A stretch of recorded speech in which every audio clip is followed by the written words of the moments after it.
KFAN.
What's going on? What's going on now?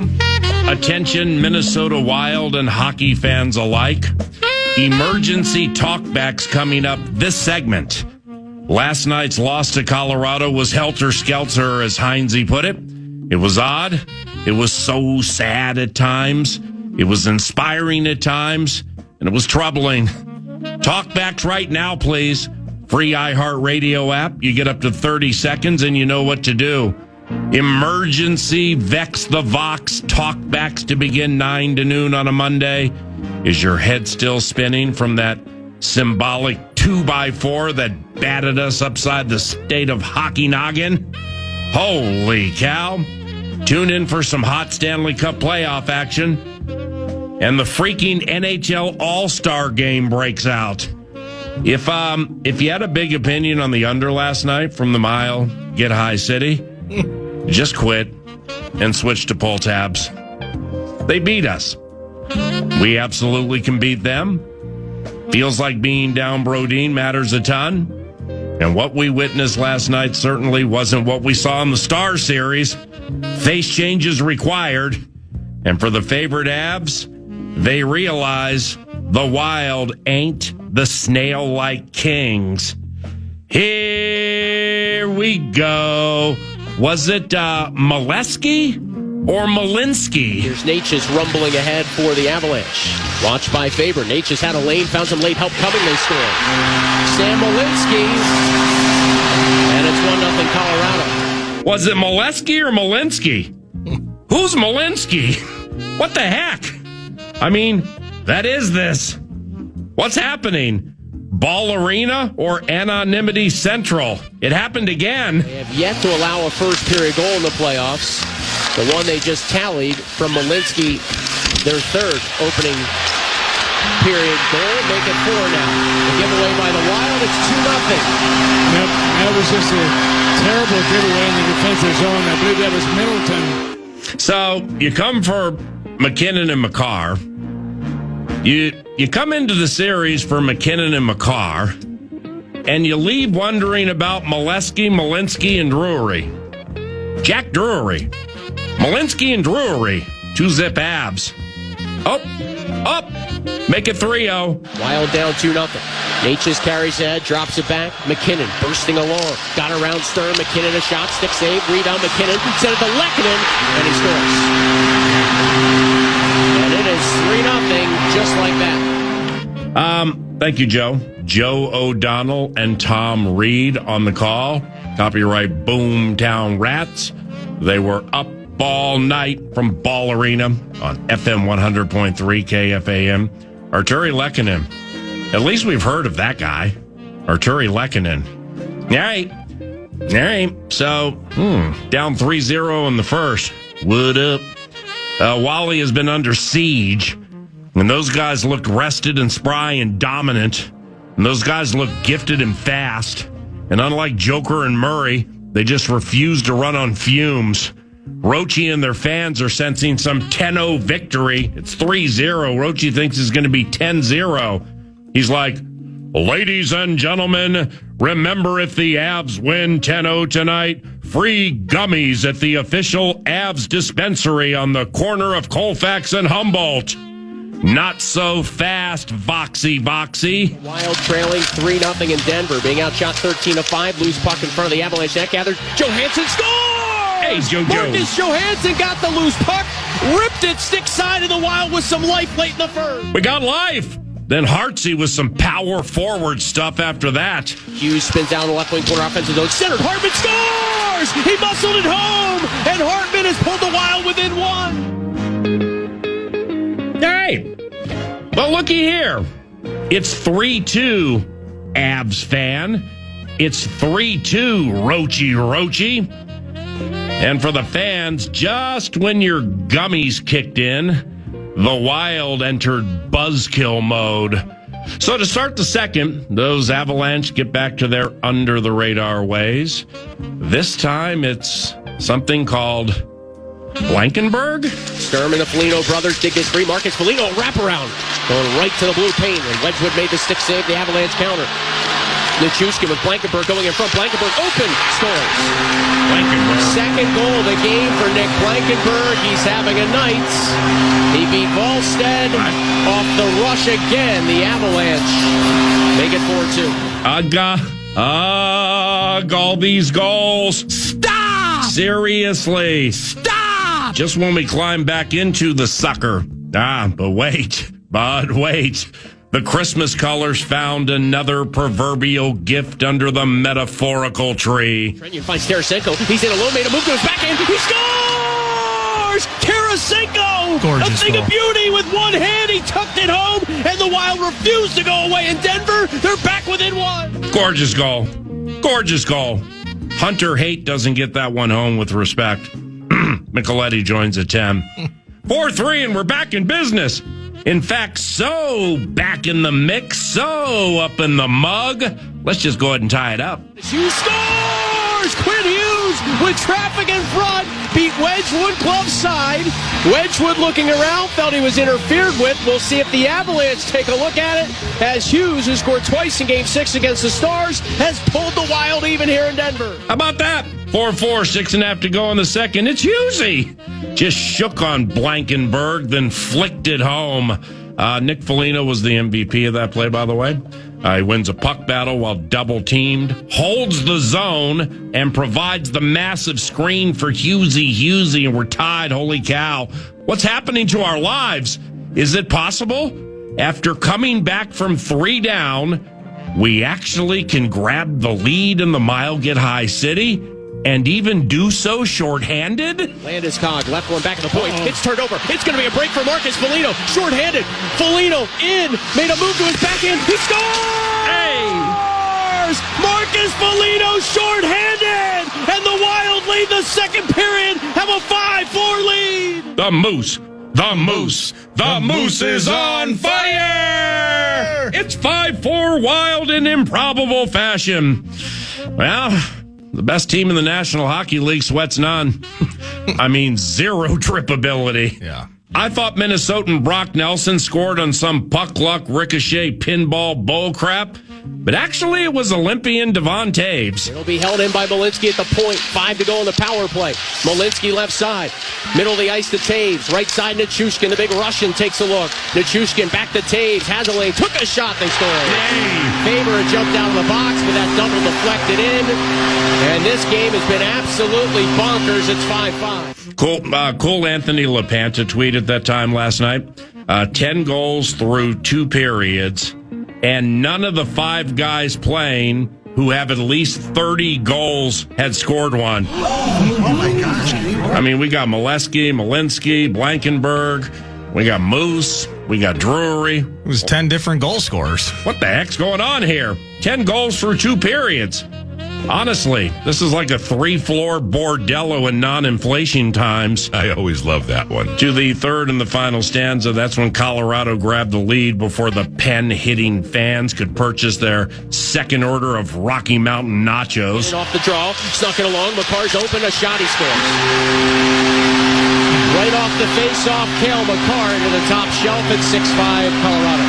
The scoring, it just won't stop. Stop! They won't. Stop! Malinsky. Stop! Molesky. A couple of minutes later, it's Kadri.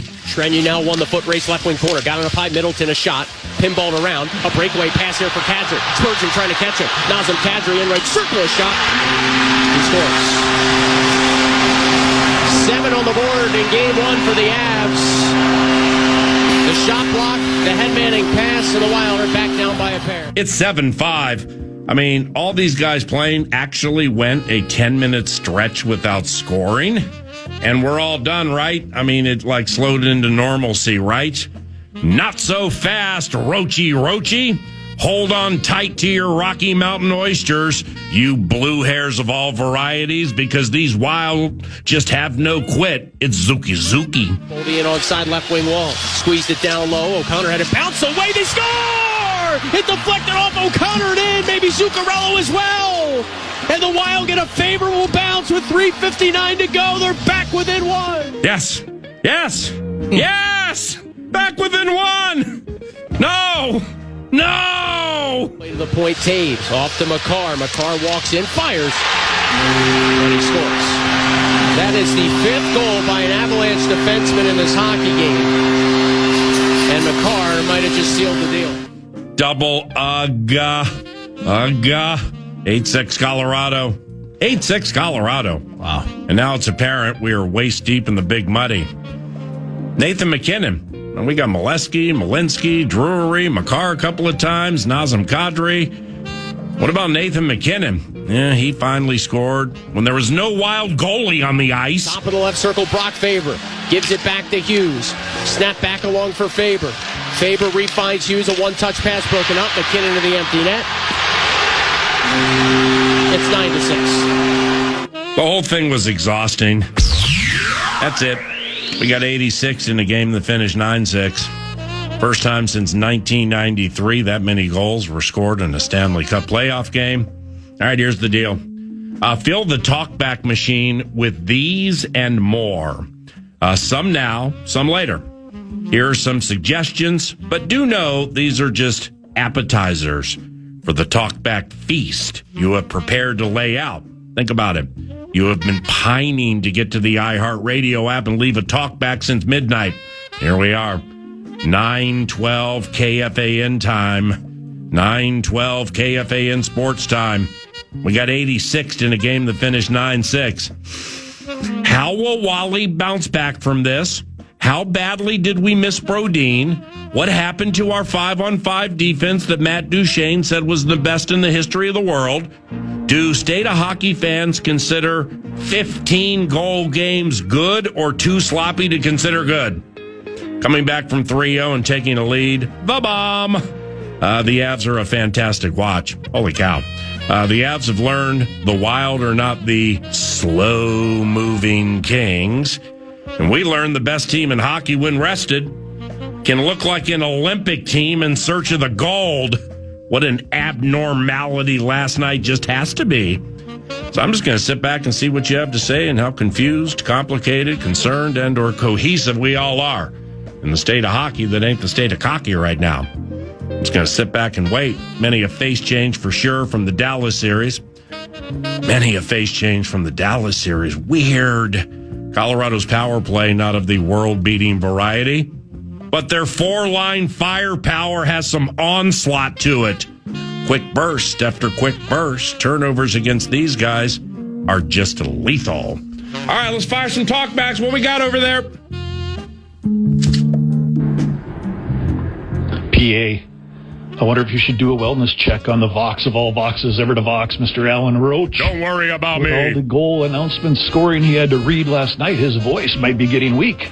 You might have to fill in for him for the next Avalanche home game. Go Wild. Man, I don't know if it was the case with everybody's TV, radio, and or audio. Oh, I heard him. But, I mean, scoring for Colorado! And he was just dragging it out, feeling all good about himself. I mean, the worst part of last night is Wild going down 0-1 in the series. The second worst part for me, sitting in bed with the TV, is hearing the glee, the excitement, and the pleasure of the Arena Vox, Slayton, Minnesota's finest, who I adore, 9 freaking goals last night. Unbelievable for Mr. Roach. Scoring for Colorado. Talk back. APA, Danny in St. Paul. After last night, it's hard to believe the Minnesota Wild are going to be able to stop the Colorado Avalanche offensively after We scored 6. watching them without Jonas Brodin and Joel Eriksson Ek in the lineup. Yeah. They're going to need at least Ek back and hope they can turn it around on Tuesday night. Appreciate you. We won 36% of our faceoffs. Sans, Eriksson Ek. That's negatory. Yeah. Jonas Brodin is known for a lot of things, but one of his calling cards, or his calling card, as I recall, would be his ability to hang with and slow the best of the very best ever to best. The A topic with him is Connor McDavid, but I'm sure Nathan McKinnon's in that same fishbowl. What about Wally? What's everybody think about Wally? Wally and his mindset. Well, here's what Nazem Kadri said about Wallstedt after the game. Quote, been watching a lot of this goaltender, so pick my spot, and definitely picked it properly. I got the audio of it. You want to hear him? You got that? Yeah, I feel like I was in a pretty good scoring area. Hey. Ross made a nice pass to spring me on the half breakaway, and been watching a lot of this goaltender, so just pick my spot, and definitely picked it properly. Yeah. He continued, we certainly wanted to come in and challenge him and force him to make some good saves. And I'm happy we were able to get on the board quite a few times today. Quite a few times? You scored 9 times, bro. Nazem Kadri acting like in the Dallas series, it was just so effortless for our kid. He had to sip espresso during TV breaks just to stay engaged. We got time for another talkback. Talkback machine. I'm not totally panicked about that game because I don't think that's the way it's going to go the rest of the way. But it concerns me that Hines didn't take Wally out of that game, period. I don't think it was his fault. I think he let in some goals that he shouldn't have, but they weren't playing right in front of him either, period. Hopefully it doesn't get into his head. Let's go. Bring it back on Tuesday. Let's get back to business. My man's acting like Heinze treated the goaltender like the perception of Kevin O'Connell and Carson Wentz at the LA Chargers in sacrificial fashion. That's why we have the talkback machine, so you can formulate talkbacks. Bruce Boudreau joins 9 to noon today. So does Pat Micheletti. And that Wallstedt topic will be broached during the course of those chats. What the heck just happened? McTocket at 10. Boudreau 950. Elite Hockey Minds have some explaining to do with what happened last night. Malinsky, Drury, and Blankenberg? How are we handling that state of hockey? No Ecky. Yeah, we won just 36% of the face-offs. How are we feeling about all that? 8 different scores from the Avalanche and 9 goals. The most the Minnesota Wild have given up in team history. Oh my gosh, Hell. Malinsky, Drury, and Blankenberg. Bust for game 2? Bust for game 2? That could be a juicy talkback. Maybe just let Wally chill for a game and come back at home.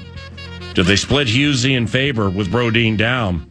That might be an Elite Hockey Mind take. All right. Wild lose. They got 86-96. Chris Finch, head coach of the Minnesota Timberwolves, 12 minutes from now to start that series. And thanks to Hoffman Cooling and Heating, Hoffman Cooling and Heating provides the weekend wrap. Welcome back, Scott and the boys, hockey fans, all of you at HoffmanHeating.net. And here they are. On the other side of our bracket in the Western Conference, the seasoned Vegas Golden Knights started home against this spry, upset-minded bunch. That's with possessions. John Carlson at the point. Hits John Trickles to the net. They score! Ryan Poehling with the pickle stabber out for the last Pickle stabber. And Anaheim takes a 1-0 lead. Pickle stabber. Just wait till they get to Vegas. I always love that one. People flicking those cards. Got a pickle stabber. Gabby joins at 9:50. Yeah, he used to coach the Ducks. Gabby used to coach the Anaheim Ducks. The Twins split with the Jays. 2 balls and 2 strikes on Wallner. A rocket to the opposite field. Pinago watches it off the wall. Michael Jackson. Living off the wall. Clemens scores easily on the Twins' third double of the inning. Yeah, it was Michael Jackson. It was bad for the Toronto Blue Jays. Joe Ryan got hurt in the game. That's negative. But at the Kentucky Derby, there was gold in them thar hills. As they make their way to the top of the stretch, Further Ado is getting going on the far outside with Commandment. They're both putting in their runs as they arrive into the final furlong. O'Sally is also gaining ground on the far outside as they come to the last 16th of a mile. Denon Bourbon in front. O'Sally, a huge long shot. Renegade and Golden Tempo are closing too. Here's Golden Tempo.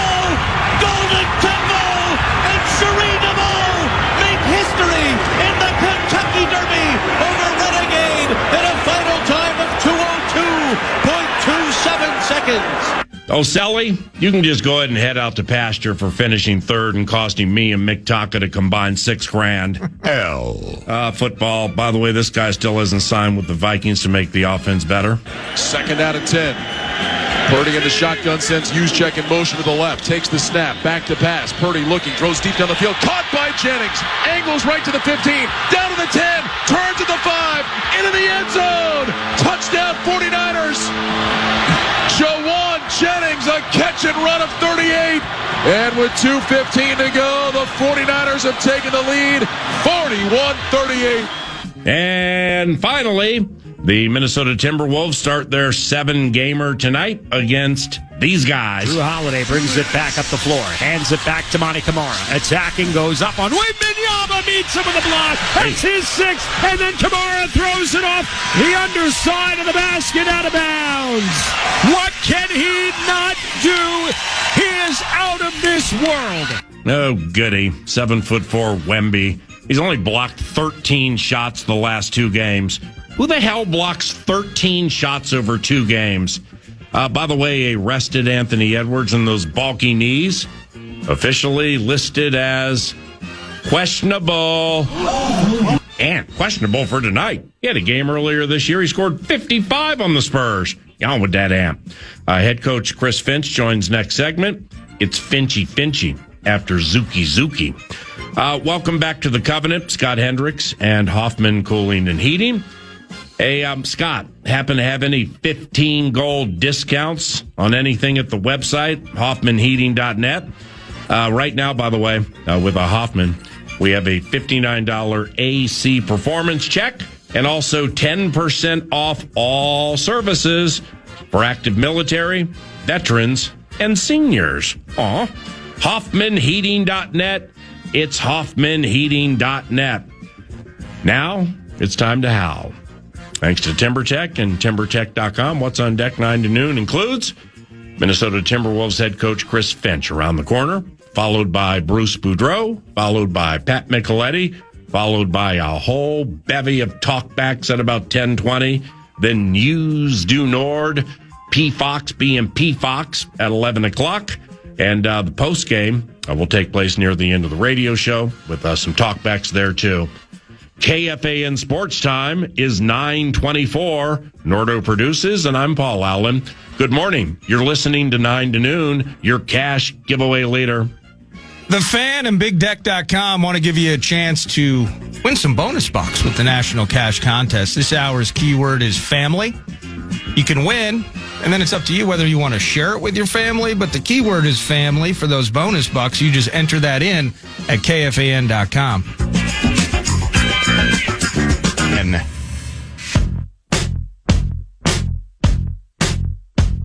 The horn will sound, and this series is over. With a 110-98 win in Game 6, the Timberwolves close out the Denver Nuggets. It's the second time in 3 years the Wolves have upset the higher-seeded Nuggets. 2 years ago, it was a thrilling 7-game series, capped by the greatest second-half comeback in Game 7 history. This time, the Wolves and Jaden McDaniels. Without Anthony Edwards over the final 2 games, without Dante DiVincenzo over the final 2 games, and without Ayo Dosunmu in the closeout Game 6, The Wolves send the Nuggets reeling into the offseason. Hey. First, a covenant cleanup provided by Is a Covenant Cleanup. You say stupid things all of the time. Which happened in that 5-page opening segment with talkbacks.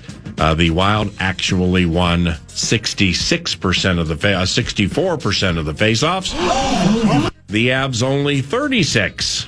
L. But we still took the L. I had it flipped, and for that I apologize. Chris Finch, head coach of the Minnesota Timberwolves, should be joining us soon.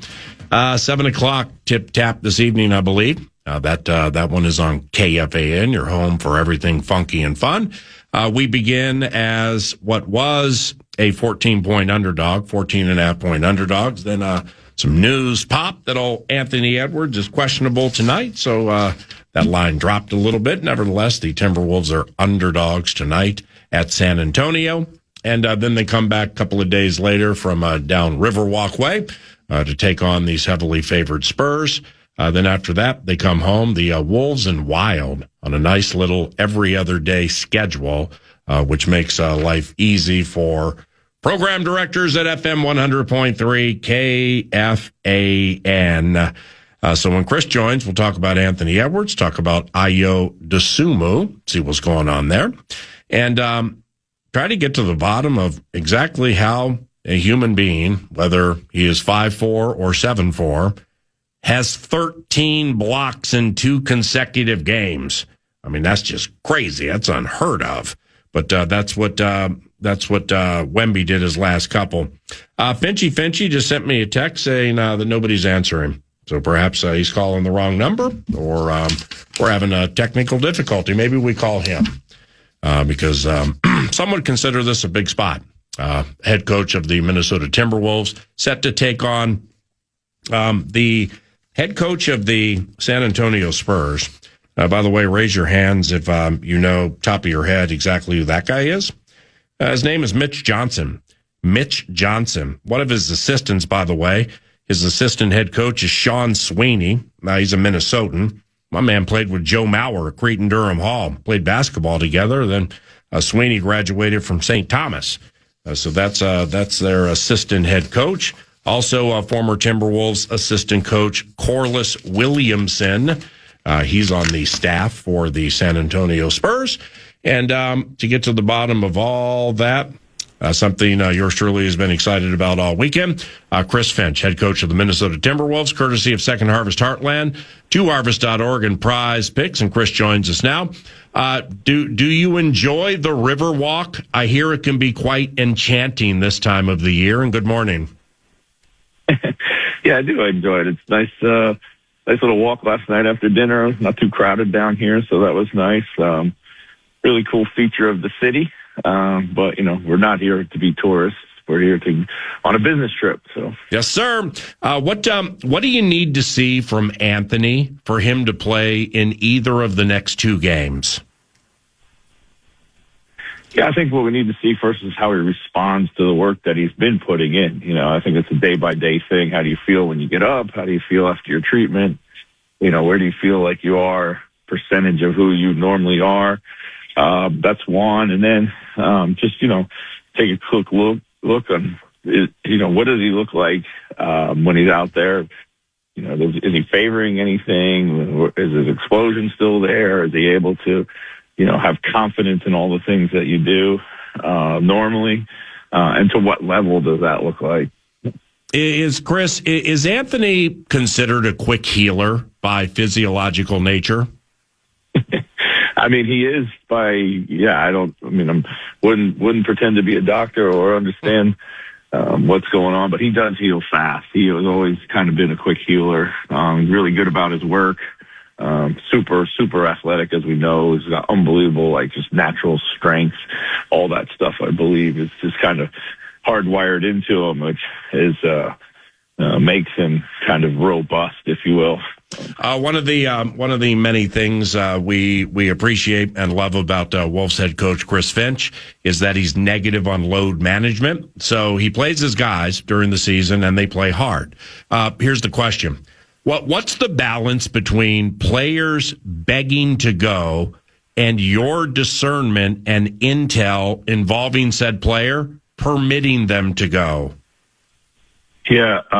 Well, so this is really not a decision that's made by the head coach anymore in the league. Training staffs are very broad and generally have leadership, doctors, performance directors, all these types of things.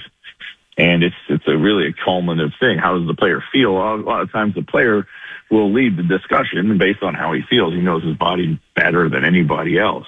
And then you factor in all the testing, all the metrics that go into the testing, and everything, gets kind of debated about whether you feel like he's ready or not. So, really what the coach has to decide is, if there's a minutes restriction or something like that, how to best employ him. And if that's going to, kind of meet the return to play protocols. So long story longer, what you're getting at here, Coach, is Dr. Sheldon Burns of Edina Family Physicians has the final call on Anthony tonight. Well, I mean, Dr. Burns is more of our family doctor, but we have a whole team of ortho people. Anthony has his own second opinion doctors that are obviously involved in the decisions too. Everybody's looking at the test results of things, the further imaging or anything that's required, as well as just the eye test. What does he look like? So it's, and then like I said, most of it just comes down to how the player feels. He doesn't lead the discussion by any means, but he certainly is one of the most important factors into it. Well, Sheldon's the best. I mean, he's been a friend of mine for a quarter century, and while all people are wound up over Anthony's knees, he's like, "Hey, Chris, so how are things?" He is the best. We love Dr. Burns. The Spurs, they have nice guards, very nice guards. How do they use Castle, Vassell, and the speedy veteran De'Aaron Fox, plus the rookie Dylan Harper? That guy ain't afraid to shoot. Yeah, well, Harper, Fox, and Castle in particular, they excel in early attacks, so you come down, not necessarily a classic fast break situation, but early in the offense, they punch the gap. They try to get to the heart of your defense, really without running any plays or structures or set. They just get the good spacing, play kind of power basketball, if you will, and then they start their drive and kick game. And that's why they are able to lead the league in corner 3-point shots generated.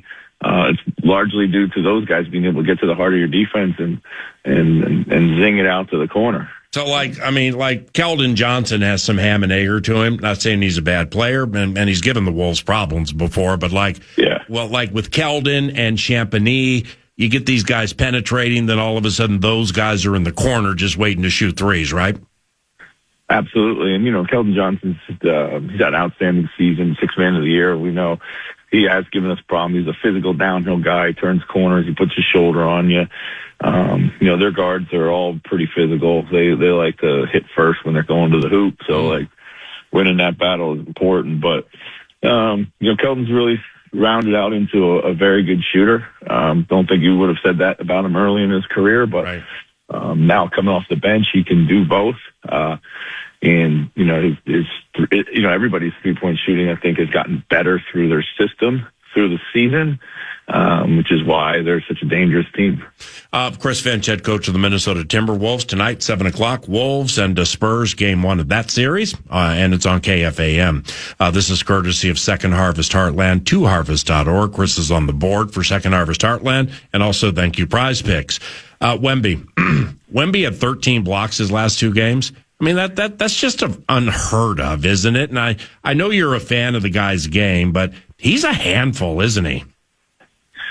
No doubt. I mean, he just changes the geometry of the floor, really on both ends. I mean, just with his size and his skills, and doing things that we haven't really seen consistently done night in, night out.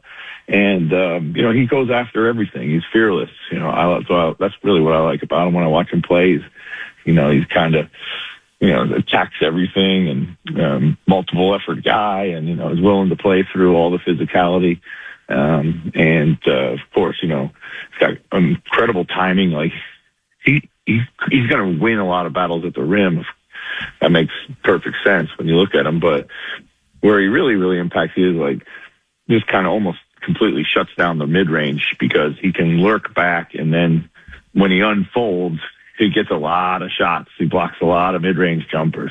Well, he's a Frenchman, like Rudy Gobert, so I don't know. Maybe he grew up outside of Chantilly as a Rudy Gobert fan, and he's just going to be overwhelmed by Rudy's greatness, and it'll throw him off a little bit. What do you think of that? Well, there's always that. It is kind of a neat aspect to this series, though, is their friendship and their mentorship, if you will. How's Ayo feeling, and how close to 100% does the calf need to be for him to contribute? Yeah, I mean, we're going to check that out this morning. He's looked pretty good. He's been involved in all the preparation, albeit it hasn't been a lot of live stuff. So we're just going to see how he feels today, but he's getting there. There's no doubt about that. Good. One of my favorites. Chris, so generally speaking, how do the Spurs want to play? Is it like, are they racehorse basketball or slow and meticulous and calculated? No, they're pretty fast up and down the floor. Denver played fast. They really like to, use Jokic as a fast break starter, whether he was pushing it up fast and creating or throwing a lot of long passes. Of course, these guys use their guards more. They like to open up the floor. We just talked about a lot of early attacks to start their drive and kick game. They got a ton of really good shooting. Out that they have the ability to put a lot of shooting out there on the floor. They put you in rotations, so that's going to be a big change from last series to this series. Is last series we wasn't really a rotation game; it was like a 2-man game, and then providing support to that 2-man game. This is when the ball gets to the heart of the defense, you're going to be forced to be in rotation, and how well we can be on point with those assignments is going to be key to our defense. Well, like comparing from the last series, these Spurs, they probably don't run out of gas like the Nuggets and require oxygen tanks just to finish games. In what ways are the Spurs a balanced bunch? Like how deep are they? Yeah, they're first of all, they're able to play the exact same system no matter who's on the floor. I think that really helps you. Like in the last series, maybe when Jokic goes off the floor, things have to change significantly. And when that happens, you got to be really good at several different styles of basketball. Spurs are able to kind of maintain their identity regardless of who's in the floor. Luke Cornett is an outstanding, one of the most underrated backup bigs in the league. His ability to protect the rim and do a lot of things that Wemby can do defensively. And obviously offensively, they don't put the ball in his hands in the same way, but he's still kind of at the center of a lot of what they do. The speed at which they play at doesn't change when they go to their bench. So they got a lot of really good pieces, guys who star in their role. They bring a potency off the bench that with Johnson in particular and the experience of Harrison Barnes, that Denver wasn't able to do. So, a lot of differences there. Wow. So Cornett with Wemby, like when you and I were kids watching basketball, it's kind of like he's Billy Paltz to Mark Olberding, right? Yeah, something like that. 2 to go. Do bigs like Wemby get bugged when little guys are swatting at them and bugging them? And I ask because there were some moments in that Blazer series, and I'm sure you've seen this, where the guy you used to coach, Drew Holiday, he was checking the 7'4" Frenchman and actually got under his skin.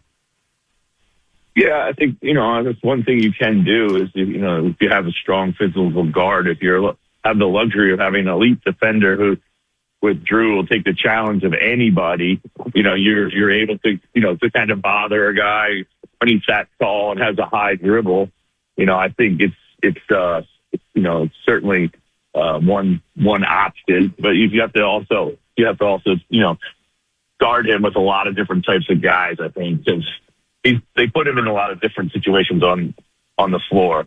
So, All right, last one. How much do you pull from the 3 regular season games you guys played, or truly do those not matter because so much has changed since you last met 3.5 months ago? well, I think they matter because it gives you some sort of frame of reference of things that they're trying to do, and systemically they are largely the same. They've made a few tweaks to their rotation, their starting lineup, and guys are playing, different shifts, if you will. So I think that's always important in the playoffs. All right, my man, have fun. Get some quality Tex-Mex today. Good luck with the injured guys, and we'll chat soon, okay? All right, thanks, PA. Take care. Yep, see you, man. Chris Finch, head coach of the Minnesota Timberwolves. Yes, we hit that 9:45 meeting perfectly. Back to hockey, former Wild coach and high-end NHL Network analyst, Gabby. Beloved Bruce Boudreau joins 9 to noon next. Good, Paul. How are you today? Good. Sources tell me you're in a McDonald's drive-thru right now? I'm actually doing a run for my wife. Okay, well, yes, Crystal is the A topic. Crystal is the A topic, the NHL the B topic. So let's take care of the McMuffin or the hash. I mean, whatever you're taking care of, let's take care of that first, okay? Because Crystal is the A topic. It's all taken care of, though. So all we did was we ordered. She wants a Diet Coke every morning from McDonald's. So I'm the one that goes fetch. Well, now that's a good hobby right there, Mr. Bruce Boudreau, a former coach of the Minnesota Wild, also high-end analyst for NHL Network. And here we go.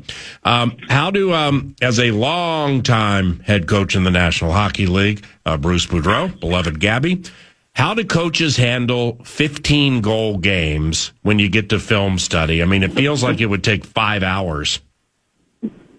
Yeah, I mean, it's crazy. I mean, I think I would be focusing more on the goals against than the goals for.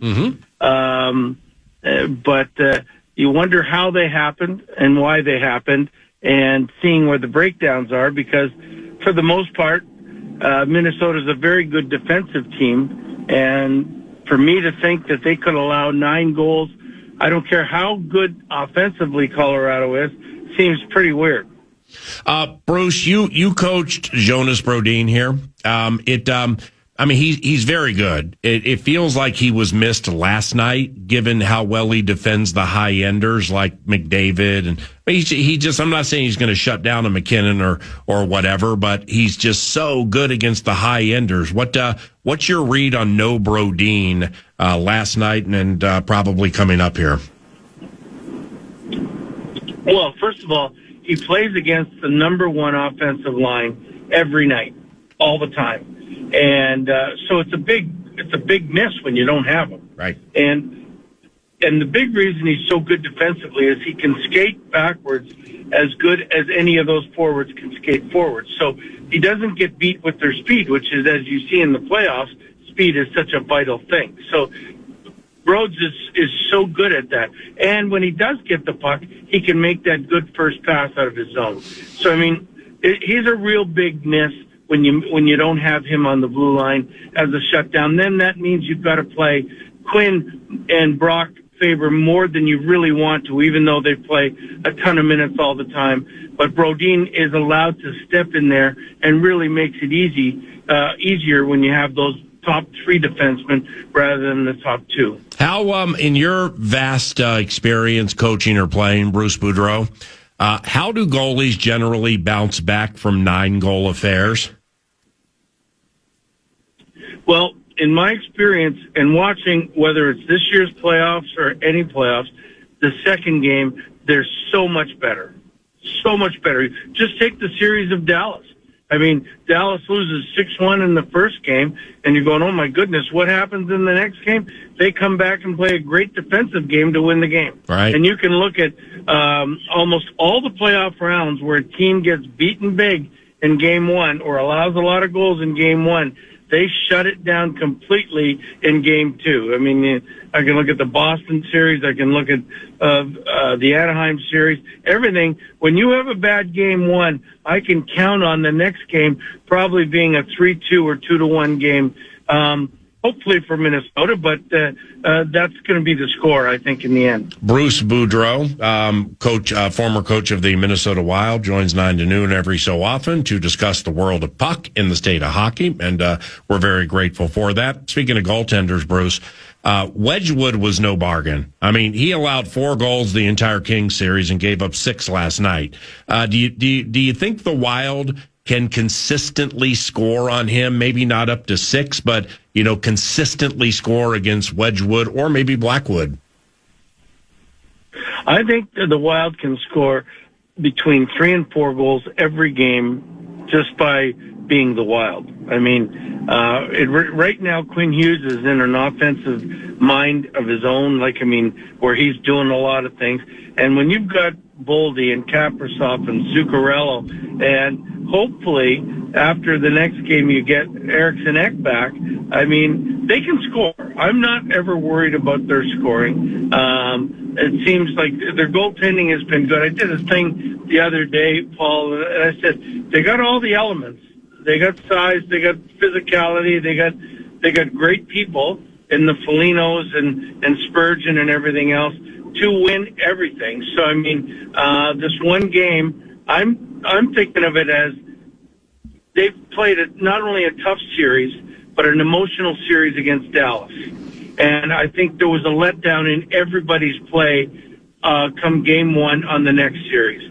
So I think they'll be able to get back to it emotionally the next game. Because it was, they've been talking about this Dallas series for 3 months now.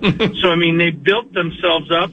But the fact that they hadn't won a first-round match in so long, that, I give a mulligan for game 1. But I would, if I was a betting man, I'd be going and betting a lot of money that game 2 is a different. Well, I don't know if it's a different outcome, but it's a different kind of game. Yeah, that's a wonderful take. Bruce Boudreau, former Wild coach, NHL Network analyst. And Bruce just mentioned Quinn Hughes. He had Hughesy in Vancouver when Bruce coached the Canucks. Yeah, Hughesy and Makar are both great players. In what ways are they different, Bruce? That's an interesting question because they're probably the top 2 defensemen or in the NHL or on the planet right now. And the difference is Makar's more of a shooter and Quinn's more of a passer. And you see it like Makar gets 2 goals last night, Quinn gets 1. But if you look at their normal statistics, Quinn is really right up there leading the league in assists, and he's a pass-first guy, whereas Makar, he gets the puck in the slot. He's looking to shoot. He's not looking to dish it off. And I think that's the main difference. Makar's a little bigger than Quinn. He gets hit a little bit more than Quinn. Quinn's able to dodge all these,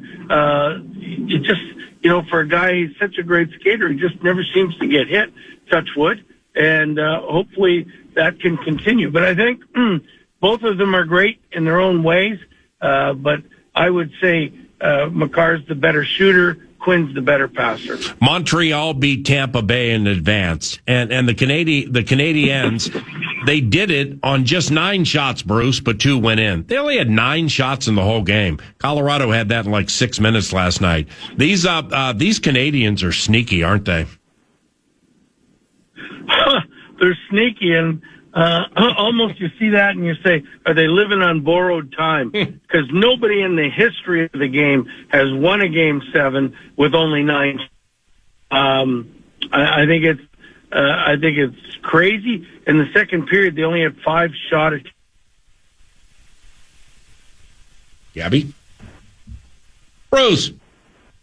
Were a deflection that he couldn't do anything about, and a shot from behind the net out of midair that hit him in the back and went in.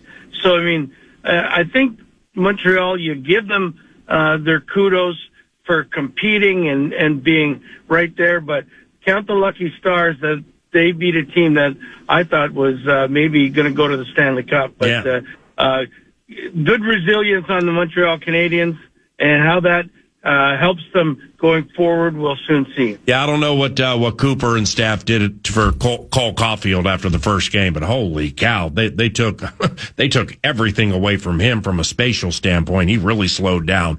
Now, for you, growing up in Toronto, how much disdain is there for the Canadians? Well, I mean, for me personally, as a player growing up, I hated every time I heard their name. Hated.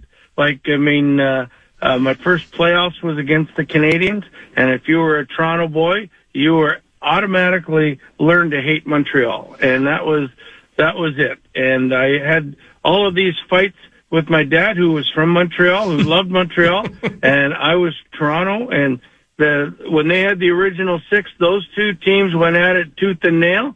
I mean, it's obviously changed a little bit now, but to see a Montreal Canadian beat a Toronto Maple Leaf was, in my day, was almost sacrilegious. Bruce also coached Anaheim to the Western Conference Final. Anaheim are at Vegas tonight. Should there be plenty of goals in this one? I mean, a couple of Pacific Division teams. Both can score, not big on defending. What do you think of Anaheim and Vegas? I think it's going to be an interesting series. I think Vegas is just starting to hit a stride right now, and they're starting to become the team that people thought they were going to be when the prognosticators before the season. Anaheim is an interesting story, but they can skate. Utah can skate, so I don't think Vegas is really overly worried too much about the fitting and that. I mean, the biggest worry we've got is the dual question. But then again, yes, behind the Vegas bench, so it should be very similar in the same way. So it's going to be a super interesting matchup, I think. But that is no match to the team that comes out of the Central. And let's hope it's our Wild. That'd be great. Last one, assuming the connection's good. I read it at NHL.com. I just looked at the headline that the Maple Leafs were making some front office changes. So when I click on the story, am I going to see Bruce Boudreau in there running the Maple Leafs from under the cover of darkness? Oh. No. Dream come true or a horror show. But it's definitely not me, but I mean, I can tell you right now, the Raptors lose 7 are happy that the Leafs are making this announcement today. It would be all about the Raptors and the Blue Jays and because when things happen with the Toronto Maple Leafs, they are first and forefront on every newspaper and radio show in town. You're the best. When can we watch you on NHL Network this week? Well, I'm not on this week, but I'm on 3 days next week. Sweet. And 3 days the week after. So I will be busy the next 2 weeks. No NHL Network this week. That means more time to join this radio show 9 to noon and to continually get Crystal that Diet Coke every single weekday morning. All right, Bruce. I'll call you soon. Okay. Thanks, Paul. Yep. Talk to you soon. See you, bud. Former Wild head coach Bruce Boudreau, beloved Gabby. 10:04. Let's make that the Steve's Appliances Marathon segment. Customer appreciation sale in full flight. If you're a contractor, stop taking L's with your current appliance situation and use Sarah and Brian and Jordan and the best. Steve's Appliances in Mounds View. They have pricing on volume situations that we believe is second to none. Very honest people. StevesAppliances.com. StevesAppliances.com. If you need appliances, McTockett is next.